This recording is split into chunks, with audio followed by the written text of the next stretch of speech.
물가는 리투아니아가 제일 싸고 그 다음 라트비아, 그 다음 에스토니아 순으로 비싸대요. 이게 엘리베이터로 보이긴 하거든요. 올라가는 게 보여. Hello. Hello. I have reservation. What's the name? Lee? Yes. 트윈 침대네요. 하나는 짐 놓는 용도로 써야겠다. 방에서 아주 약간의 찌린내가 나는데 이거 사라지는 향일까? 신경 쓰이는데 창문 잠깐 열어놔야겠다. 어디서 나는 냄새일까? 찌린내가. 일단 마트 가서 장 좀 보고 갔다 왔을 때까지 냄새가 빠지나 안 빠지나 한번 보겠습니다. 여기 3층이니까 뭐 창문 잠깐 좀 열어놔도 되겠지? 물론이지 뭐. 우동이즘 장보고 왔거든요. 냄새가 좀 빠졌는데 어디 소변 냄새 매개체가 있는 것 같아. 근데 지금 방을 바꿀 수 있냐 그랬는데 풀부킹이라고 안 된다 그러거든요. 분명 풀부킹 아닌 것 같은데 겨울이고 내일까지만 잘 참아보고요.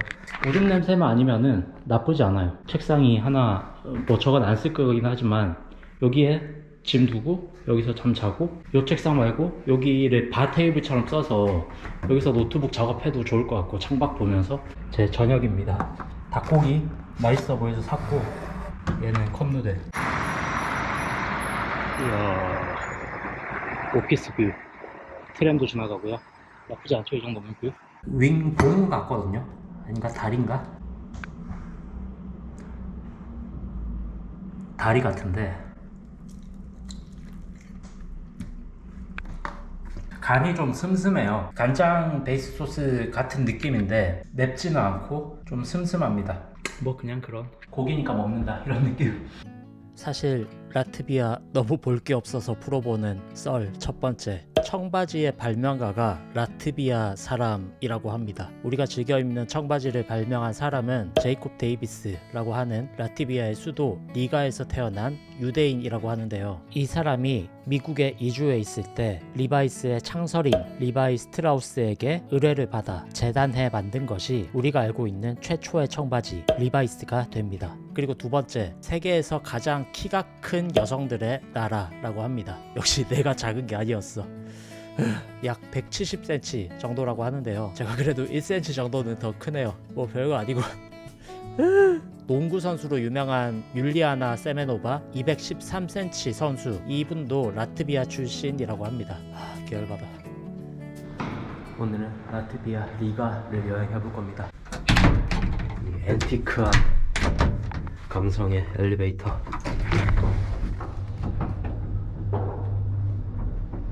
오늘은 날씨가 어떠려나.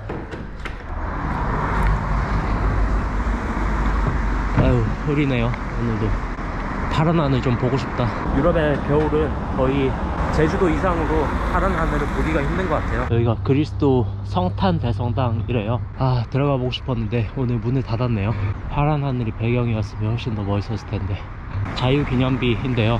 이게 봤더니 독립기념비 같은 거더라고요. 우리나라는 한 40년 정도 일제강점기를 겪었잖아요. 라트비아는 한 100년 정도 식민 생활을 했다고 합니다. 1818년부터 1920년까지 독립운동을 하다가 죽은 사람들을 추모하는 그런 기념비인 거죠. 저렇게 군인들이 경계 근무를 서고 있잖아요. 꽃이 놓여져 있고. 저런 건 되게 경건하고 보기가 좋네요. 근데 리투아니아 때까지만 해도 겨울이 참을만 했거든요. 유럽 겨울이 전반적으로 한국보다 따뜻해서 이 정도면 버틸 수 있다라고 생각을 했는데 라트비아 넘어오면서부터 되게 손이 시려워요. 카메라 찍느라고 손을 내밀고 있으면. 에스토니아 가면 더 춥겠지? 조그맣게 시계탑이 있는데 이게 사람들 만남의 장소 뭐 그런 거라고 하더라고요. 정말 걸어서 다 볼 수 있습니다. 웬만한 명소들을.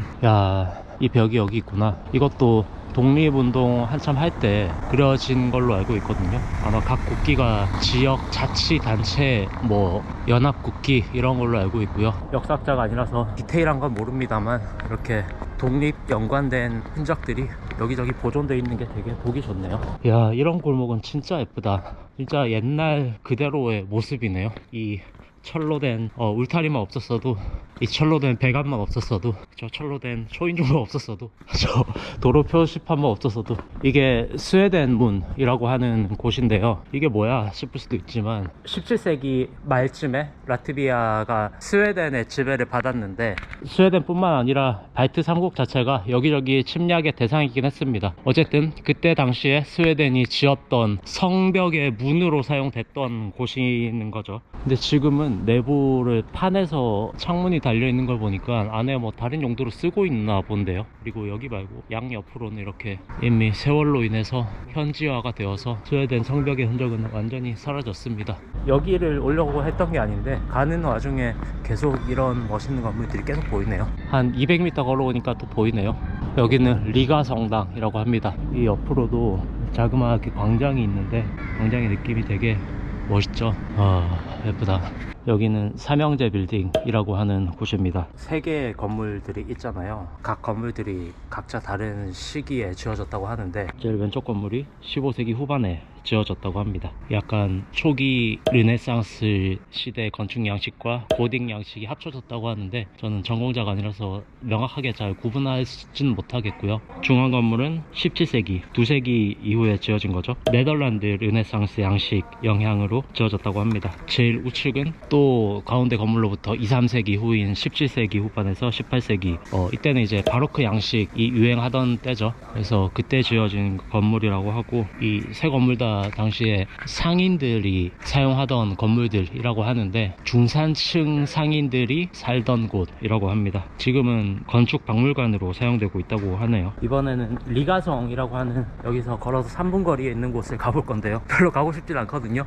리투아니아 때 성이랑 똑같이 생겼길래. 근데 3분 거리니까 뭐 바로 가보겠습니다. 그리고 길을 걷는 재미가 있어서 되게 가보고 싶게 만들어요. 길을 걷고 싶어서. 걸어서 관광지를 다 갈 수 있다는 메리트가 있네요. 올드타운은 여기거든요. 리가성.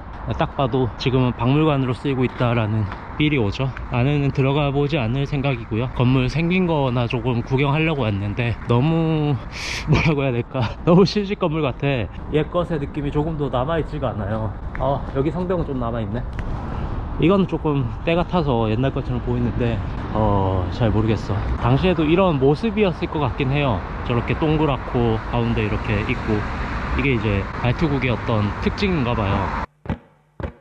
라트비아 너무 볼 게 없어서 풀어보는 썰 2번째. 라트비아 국기는 세계에서 가장 오래된 국기라고 합니다. 1282년, 와 진짜 오래됐죠. 리보니아인들의 전투 기록에 기반한 국기라고 하는데요. 세계에서 가장 오래된 국기 중 하나로 1990년 정식 등록 채택되었다고 합니다. 동시에 라트비아 리가의 구시가지는 전체가 유네스코 세계문화유산으로 지정되었다고 하는데요. 1997년에 유네스코 세계문화유산으로 지정된 리가의 구시가지, 자갈길, 고딕 첨탑, 리가 대성당 뭐 등등 13세기 초로 거슬러 올라가는 중세시대의 경이로움을 볼 수 있는 곳. 사실 여행 당시에는 이미 유럽 건축에 눈이 익어버려서 별 다를 것 없는 거리다 라고 생각을 했는데, 한국에 돌아와서 편집하면서 다시 보니까 그래서 그랬구나 하며 감탄을 하면서 편집을 하고 있습니다.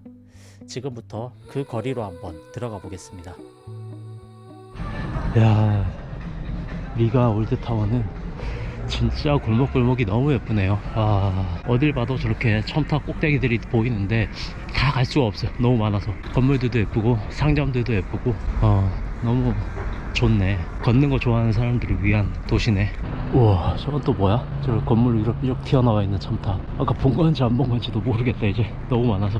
여기는 블랙헤드의 하우스, 블랙헤드의 집이라고 합니다. 옆에도 또 이상한 멋있는 건물이 보이고, 이거는 딱 봐도 바로크풍이죠. 바로크풍인데 이렇게 길다랗게 장식해 놓은 거는 또 고딕풍을 따르는 것 같고, 약간 뭐 섞여 있는 거겠죠.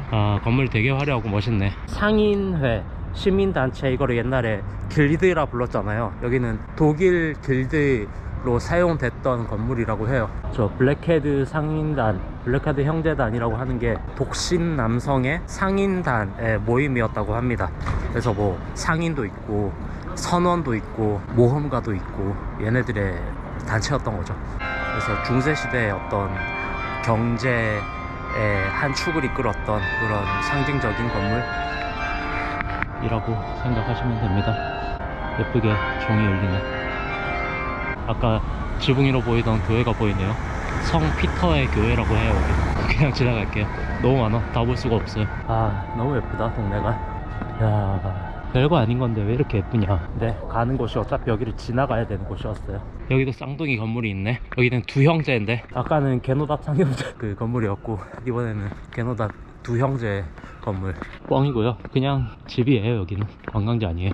아, 저기 있구나. 쭉 요거 보이죠. 조그만 동상. 이게 브레멘 음악대 동상인데, 브레멘 음악대라고 하는 동화 자체가 독일 거잖아요. 근데 독일이랑 라트비아랑 자매 결연을 맺을 만큼 그 사이가 좋대요. 그래서 우호의 어떤 상징적인 의미로 이거를 예전에 지었다고 하는 거죠. 1990년도에 독일에서 기증을 한 거래요. 얼마 되지 않았죠. 개, 고양이, 당나귀, 여러가지 닭 이런 애들이 힘을 합쳐서 적군을 물리친다는 의미를 담고 있으니까 그런 화합 뭐 이런 거를 생각하는 우호 선물로 딱 제격인 거죠. 여기는 캐치하우스라고 하는 곳입니다. 뭐 직역하면 그대로 고양이의 집이라는 건데, 이것도 옛날에 1909년 때쯤에 지어진 건물인데, 당시에 건물 주인이 조금 돈을 많이 주고 유명한 건축가에게 의뢰해서 지었다나 봐요. 그래서 아르누보 양식을 따르고 있다고 합니다. 저는 잘 모르겠지만 어쨌든 아르누보 양식은 여러분들이 잘 아시는 구스타프 클림트 아니면 알폰스 모아 이런 양식을 말하죠. 제가 전에 말할 때 아르누보는 약간 미를 중시하기 때문에 그 왕가희 감독의 탐미주의와도 좀 닮아 있다라는 설명을 드렸었는데, 천장에 고양이 두 마리가 보이잖아요. 당시에 이 건물 주인이 상인 길드에 가입하려고 했는데 거절을 했대요. 상인 길드에서. 그래서 위에 있는 고양이들 방향을 그 길드가 있던 곳을 등진 채로 설치를 했다고 합니다. 근데 그 뒤로 분쟁이 해결되고 나서 고양이 방향을 수정했다고 하네요. 뭐 지금은 레스토랑으로 쓰이고 위에는 뭐 사람들 지내는 주거 공간이 아닐까 생각합니다. 빵집이랑 커피를 같이 하는 곳이군요. Can I get flat white, please? Flat white here. Yes. Yeah? Flat white.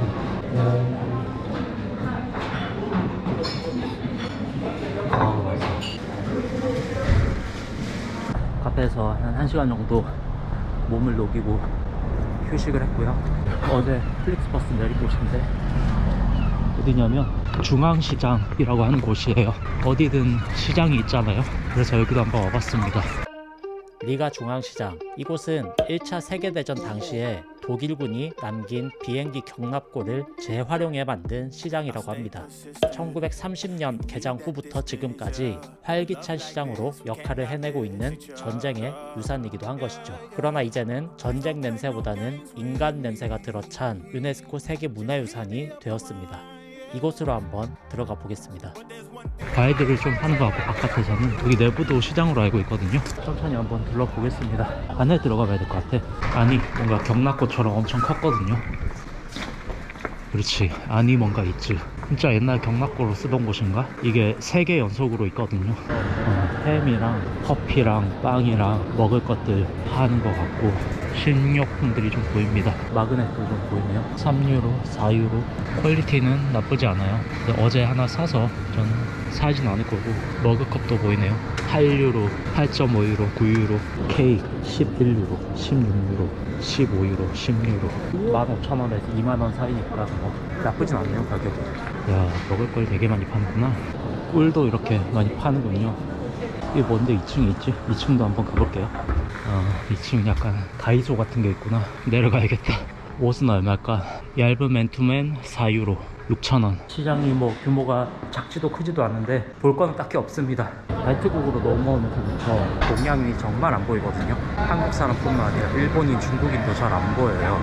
사람들도 별로 나한테 관심도 없어. 유튜브 찍느라고 한국말로 뭐라고 하면은 뭐지 싶어서 조금 돌아볼 뿐 아예 시선조차 주지 않습니다. 그게 약간 편하기도 하네요, 오히려. 왜냐면 중앙유럽이나 서유럽에서는 약간 차별적인 시선들이 어딜 가나 따라왔었거든요. 근데 여기는 관심이 없으니까 오히려 이게 너무 편합니다. 그리고 발트국으로 넘어오면서 이거 있잖아요, 마트료시카. 안에 까면 계속 똑같은 인형 나오는 거, 이것들이 기념품 샵마다 보여요. 러시아랑 붙어있는 나라다 보니까 영향을 서로 주고 받을 수밖에 없겠죠. 나가보겠습니다. 다시 바깥에 있는 야시장도 나와봤는데 옷들 위주로 팔고 있고요. 뭐 신발, 모자 이런 것들 위주로 팔고 있습니다. 가격은 우리나라 지하상가 그런 데랑 비슷한 것 같아요. 그러니까 옷 저런 게 8유로고 모자 이런 거는 20유로, 10유로 막 이러니까 이런 두꺼운 옷은 100유로, 15만원 정도. 바지 10유로, 15,000원. 여기가 항구가 있는 곳인데 저렇게 새들이 날아다녀요. 어제 왔을 때부터 비둘기인지 갈매기인지 알 수 없는 새들이 계속 날아다녀. 땅에는 참새들이 가득하고. 여기는 과일이나 첨가물은 좀 싼 것 같아요. 고수 1유로, 석류 1유로. 야, 석류 잘 익었다. 맛있겠다. 오렌지인지 만다린, 귤이네 2.5유로. 딸기 7유로. 이만큼. 됐어. 사지도 않을까. 이제 돌아갈게요. 숙소로. 볼 만큼 본 것 같아요. 딱 왔던 길 그대로 돌아가네. 유럽 여행을 하면서 느낀 팁을 하나 드리자면요. 아니, 2개 드릴게요. 첫 번째는 유럽 특성상 올드타운이 정말 많거든요. 그래서 가능하면 신발은 운동화를 신으세요. 올드타운은 자갈길이 대부분이라서 굽 있는 신발이나 샌들을 신으시면 정말 지옥입니다. 컨버스처럼 밑창이 얇은 신발도 힘드실 거예요. 가능하면은 농구화, 좀 굽이 있는 운동화 그런 걸 신어주세요. 그리고 발트 3국을 여행하면서 느낀 팁인데요. 이게 뭐 두 번째겠죠. 러시아어가 가장 잘 통하고요. 영어가 잘 통하진 않습니다. 근데 뭐 관광지니까 영어는 어느 정도 통하는데 그게 중요한 게 아니라 큰 나라는 아니지만 그래도 각각의 문화가 있는 나라라서요. 현지어로 그 나라 말로 고맙습니다 한마디 정도만 해도 식당이든 일반 가게든 서비스 태도가 확 달라지는 걸 느낄 수 있거든요. 리투아니아에서의 고맙습니다는 아추 널 보면 재채기가 나올 것 같아. 외우기도 편하죠. 라트비아는 팔 뒤에 S자를 그리고 인사를 한다. 뭐 저는 이런 식으로 외웠던 것 같고요. 에스토니아는 테난, 이건 짧아서 그냥 테난 하면서 외웠던 것 같습니다. 자, 그럼 이번에도 조금 많이 슴슴했던 라트비아 리가 여행은 여기까지 하도록 하겠습니다. 다음 여행지에서 뵙겠습니다. 이거 무슨 여행기가 평양냉면식이야. 라트비아 리가를 떠나는 날입니다. 언제나 그랬듯이 as always 무겁게 또 캐리어를 끌고 가고 있고요. 에스토니아로 넘어갑니다. 최종 목적지라고 해도 에스토니아에서 또 핀란드로 넘어갔다 올 거긴 하지만 베이스 캠프를 에스토니아에 두고 다녀올 거라서 사실상 마지막 나라라고 생각을 하고 있고요. 나름 기대가 되고 있습니다. 가보고 싶었던 도시라서. 라트비아 좋았다. 살아생전에 또 올 수 있을지 모르겠지만 발트국들 느낌이 좋아요. 어제 왔던 독일군 경락고 마켓 건너편에 버스 정거장에 왔습니다. 버스 기다리고 있고요. 곧 올 거예요.